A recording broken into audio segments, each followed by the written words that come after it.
This is The Creative Funding Show, a podcast for authors, YouTubers, and podcasters who want to fund the work they love without selling out. Welcome back to the Creative Funding Show. I'm Thomas Umstattd Jr., and with me today is Jacqueline Isaacs. She's the Strategic Director of Bellwether Communications, where she crafts measurable, well-researched content strategies for clients. And she's also co-authored a book, Called to Freedom, Why You Can Be a Christian and a Libertarian, which I'm sure is not controversial at all. Oh, no. And it successfully raised $8,000 through Indiegogo in the summer of 2016. Jacqueline, welcome to the show. Thank you. Thanks for having me, Thomas. So where did the idea for Call to Freedom come from? So the idea for Call to Freedom, what eventually became our book, dated back to, probably 2012 timeframe. The six of us that went on to write the book, our editor, Elise Daniels, and there's five of us that contributed chapters. We all met in a book club.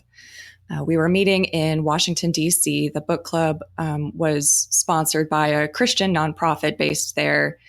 And it was for young professionals who were Christians and who it was providing a space for us to come together and talk about sort of faith and culture and how do we apply our faith at work? How do we apply our faith in this, super political world that is Washington, D.C.? And most of us, we're on the free market side, spanning sort of conservative to libertarians.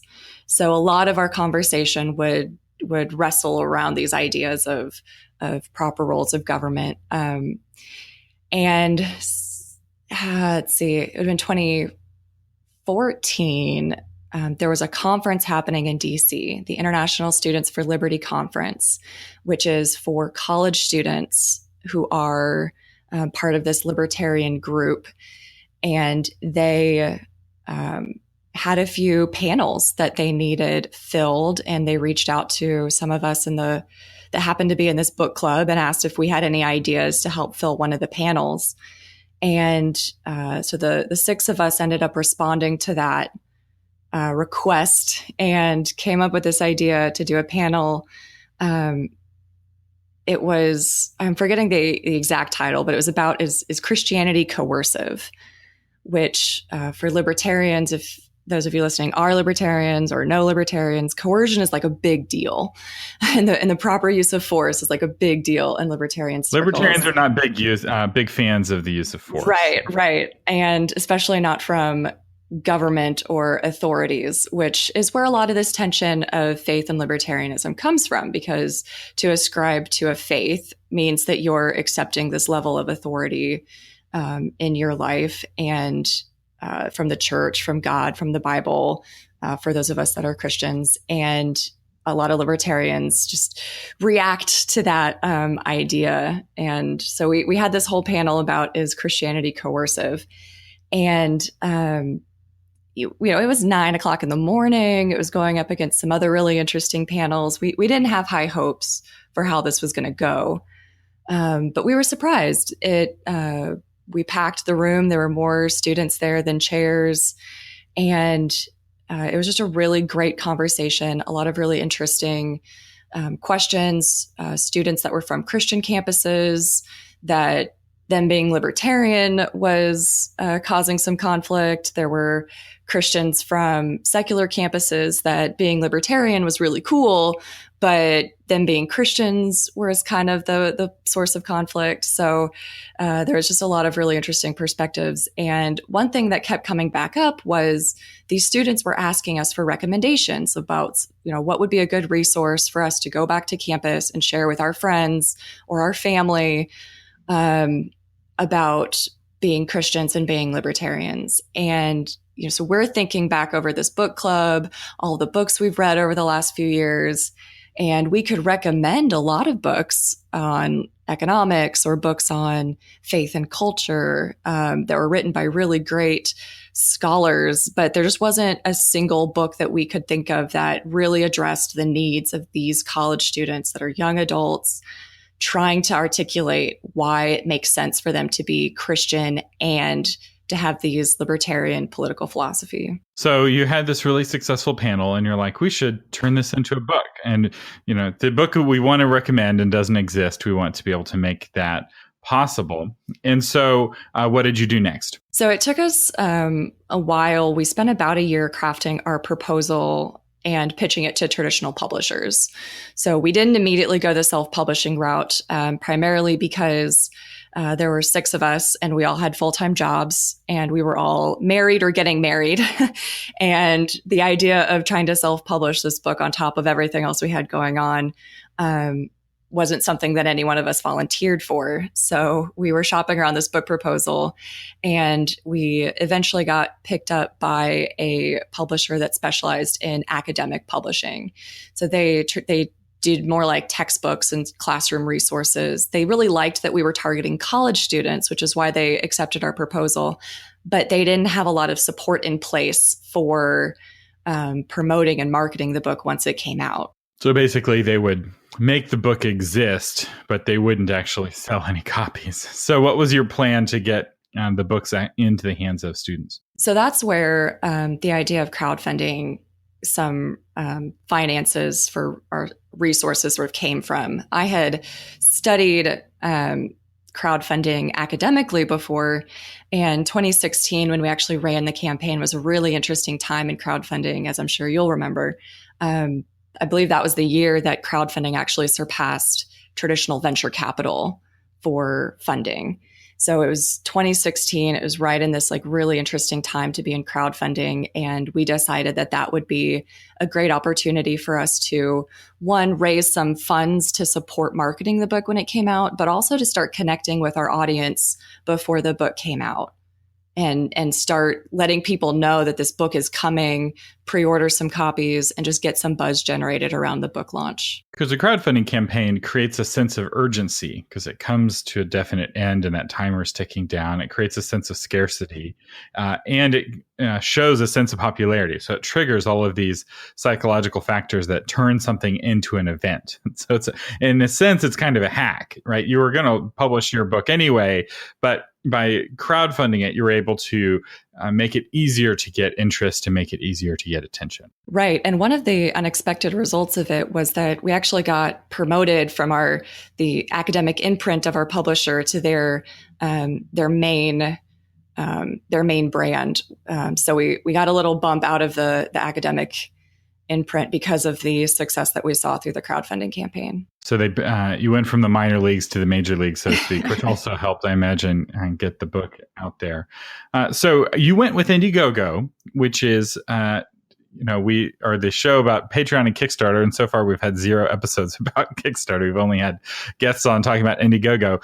Why did you pick Indiegogo? We picked Indiegogo for a couple reasons. One of them was that Indiegogo, compared to Kickstarter, was a little bit more friendly towards these creative projects. It felt like at the time, Kickstarter was a lot more about sort of tech projects and video games and that sort of thing. So books seem to be doing a little bit better on Indiegogo, but then also given the controversial nature of our book, I mean, faith and politics in one campaign, Indiegogo was a little bit friendlier towards having that sort of controversial topic. And then lastly, we had 6 people involved in this project, and some of them weren't comfortable with the all or nothing nature of Kickstarter. So we had the option through Indiegogo of, we set the goal of $8,000, but we would be able to cash out all of our money that we raised, whether we hit our goal or not. So that made our team a little more comfortable with Indiegogo. And I think that's an important thing to underline. That's probably the biggest difference between Indiegogo and Kickstarter. Indiegogo allows you to do all or nothing. Kickstarter has broadened like their political mindset a little bit. So it's not quite as narrow of a political ideology you have to ascribe to be on Kickstarter, but it's still more narrow, some people say, than Indiegogo, where they're far more laid back. But now, what's the downside of going partial funding? So why wouldn't everyone want to do that? Well, Indiegogo takes a higher cut if you do the partial funding, for one, but then they also, it doesn't quite have that sense of urgency that you were referring to before. So we kind of played down the fact that we didn't go the all or nothing route, and we marketed it as if we were still doing all or nothing and tried to maintain that sense of urgency. Which makes sense, because that is, I think, the biggest appeal of Kickstarter is that people always know that Kickstarter is all or nothing. Indiegogo gives you the choice, which means you have to explain it a little bit more. Whereas Kickstarter, people know, oh, the Kickstarter failed, nothing happens. So it creates this, the real consequences, right? If you don't act. And it tends to be, with both of them, but with Kickstarter especially, very motivating for your backers to get out and spread the good word about your campaign. Sometimes in good ways, sometimes in bad ways. We had that with one campaign I worked on. We had people who we didn't even know who they were spamming on our behalf. And that was a little awkward, but it was also encouraging to see that they were that excited about our project that they wanted it to unlock a stretch goal.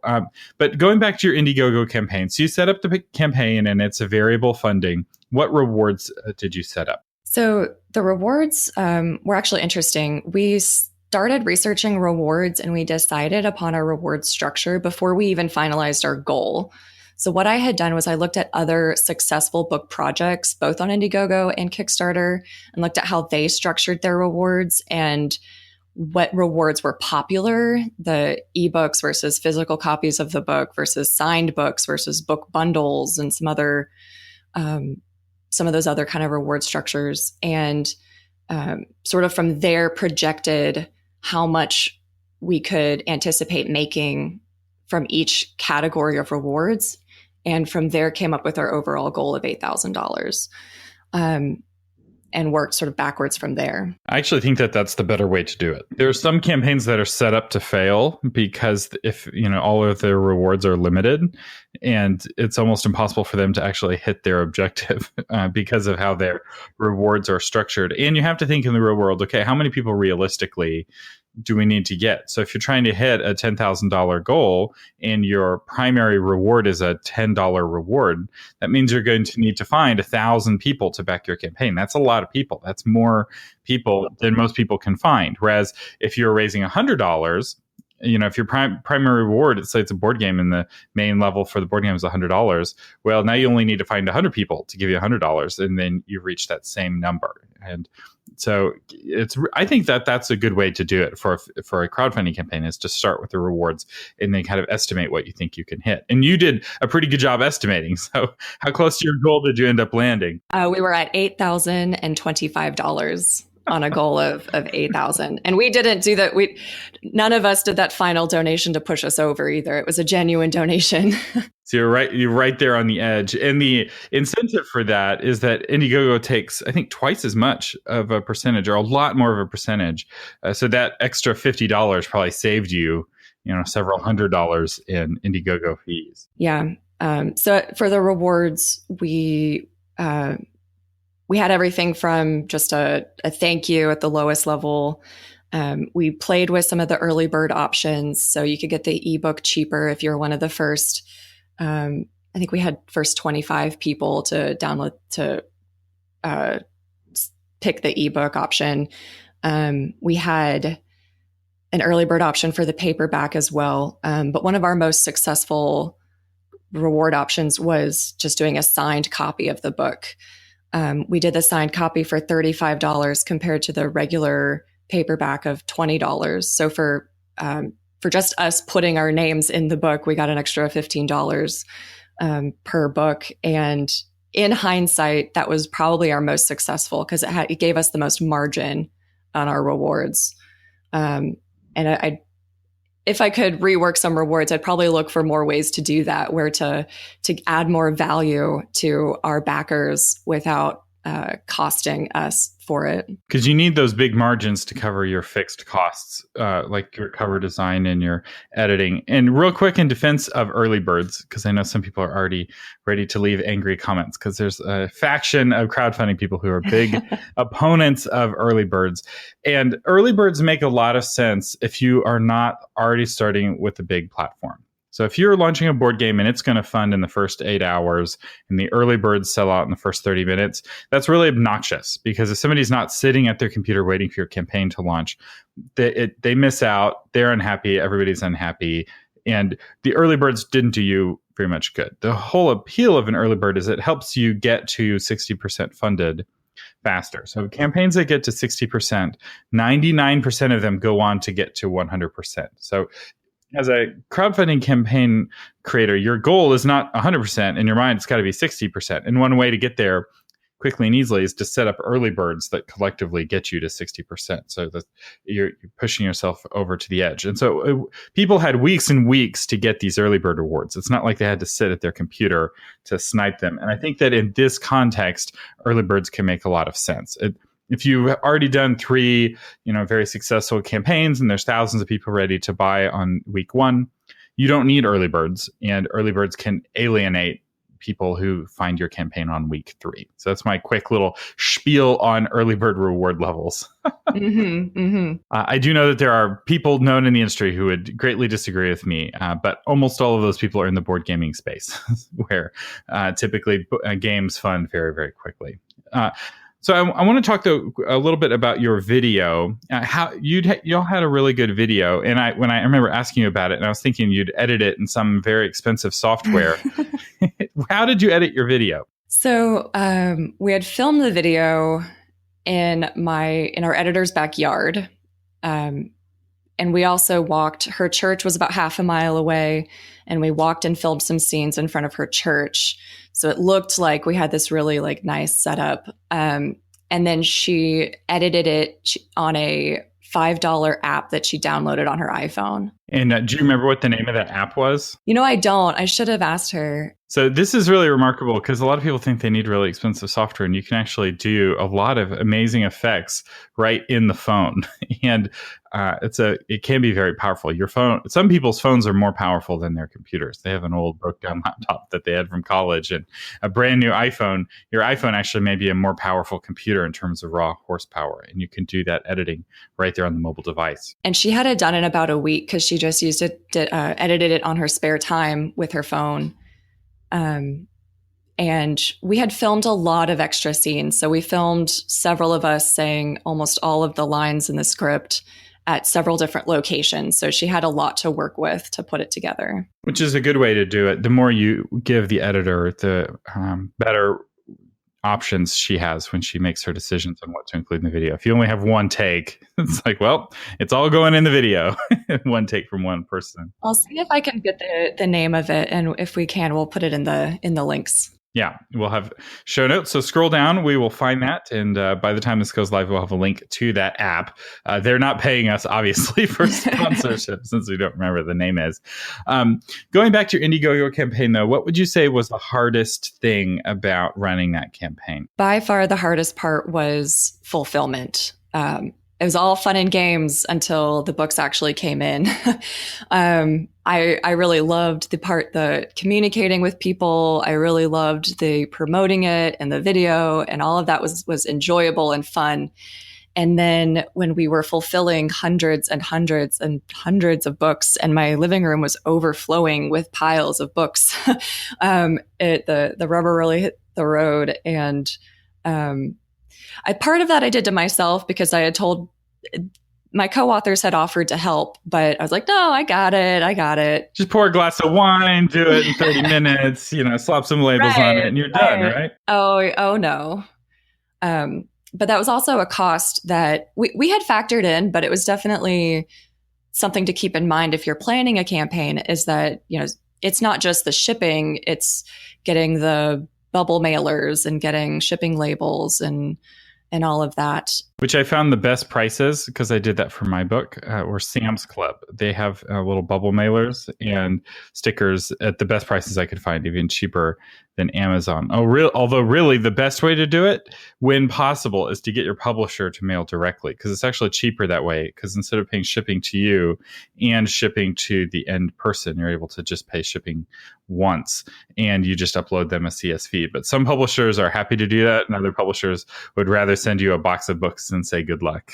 Right, which is what happened with us.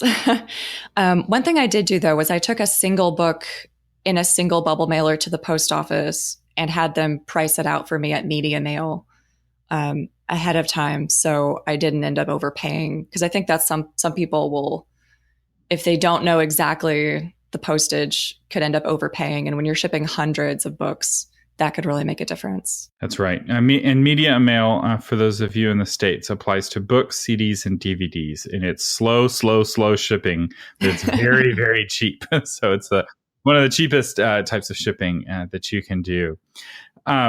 If you could do the campaign over again, what would you do differently? How would you structure it differently? How would you promote it differently? Yeah, so one thing I would probably do differently, I already mentioned some of the rewards, trying to find additional ways to add value that didn't cost us anything.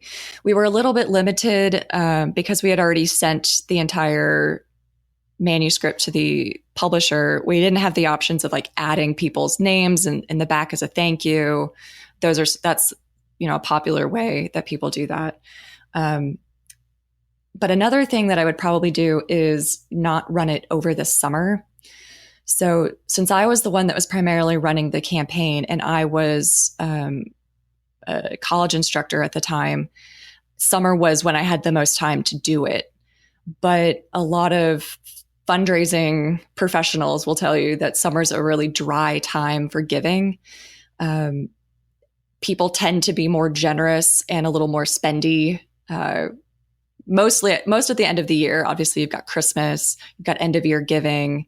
But then also going into the new year, people tend to set goals where they're going to give more or they're going to support more projects on Kickstarter or whatever.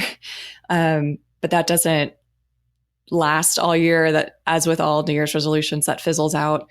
So in the summer, you've got people, it's harder to capture people's attentions because they're on vacation, they're on summer break from school, whatever it is they've got going on. Plus they're sort of in this in between where the New Year's resolutions have worn out, but they're not quite thinking about end of year giving or Christmas yet either. So summer was a little bit of a challenge. So I'd probably run it in the fall up to the end of the year if I was to do it again. Yeah, especially if you're selling something that's targeting students specifically. College students, the last thing they want to do in the summer is think about another book to read. So it's right. a tough sell. There are other times of the year that would be better for that. I do know that summer can work better if you're selling some entertainment product. So I know games do better in the summer.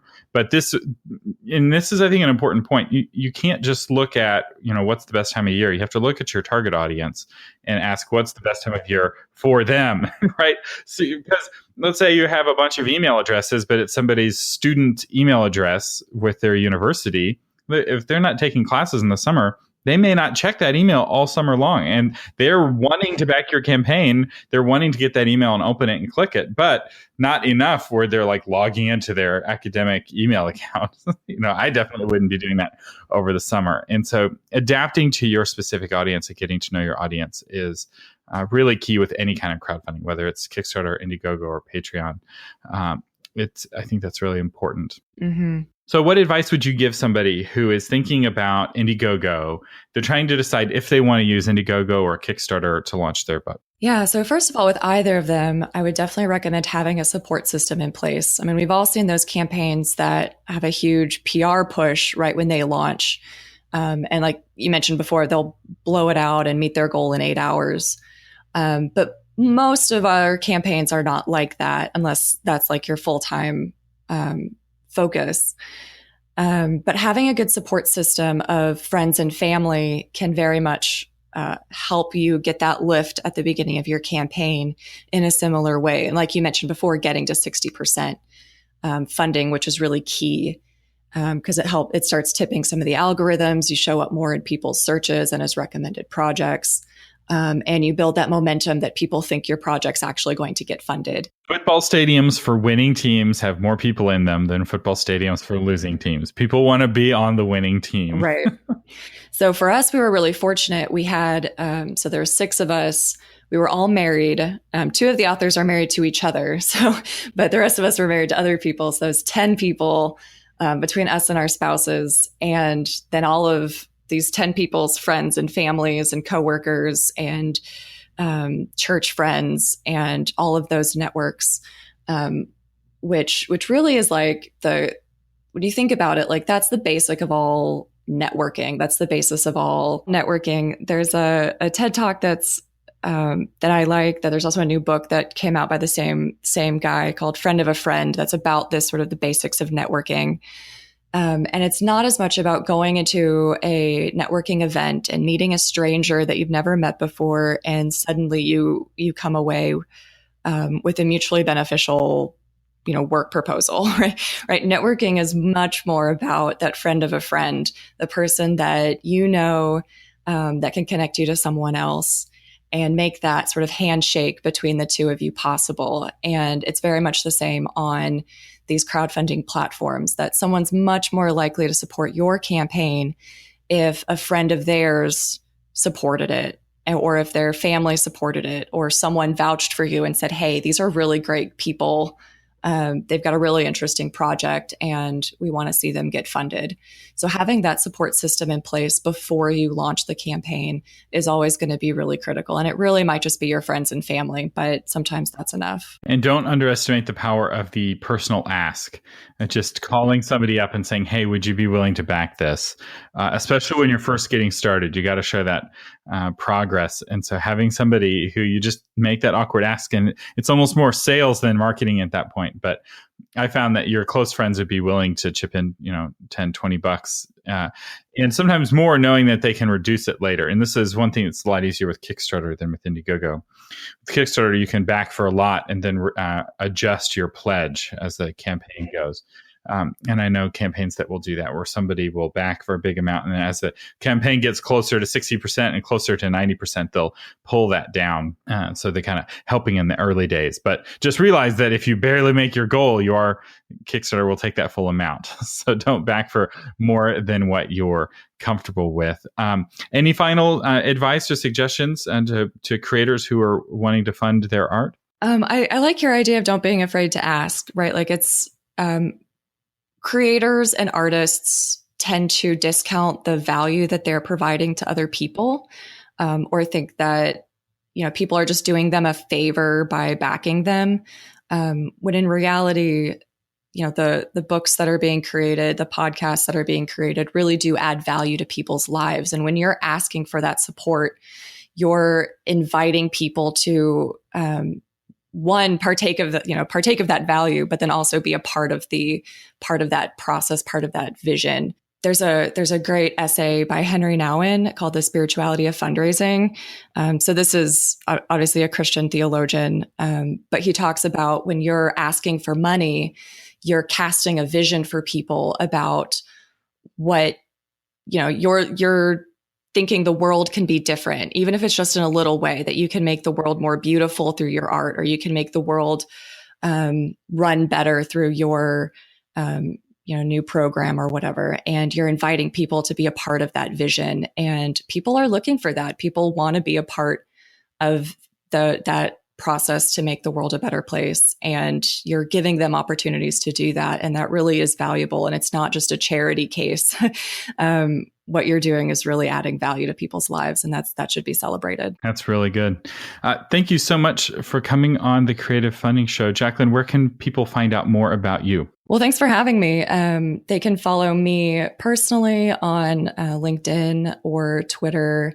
We'll have those links in the show notes, or my company, Bellwether Communications, at bellwethercoms.com. All right. And as always, just scroll down to see all of the links that we talked about today. You've been listening to Jacqueline Isaacs and Thomas Umstattd on the Creative Funding Show. And we would, if I could make a personal ask to you, if you would leave us a review on iTunes, I would greatly appreciate that. That helps our rankings in iTunes, helps more people discover the show. And thank you so much for listening.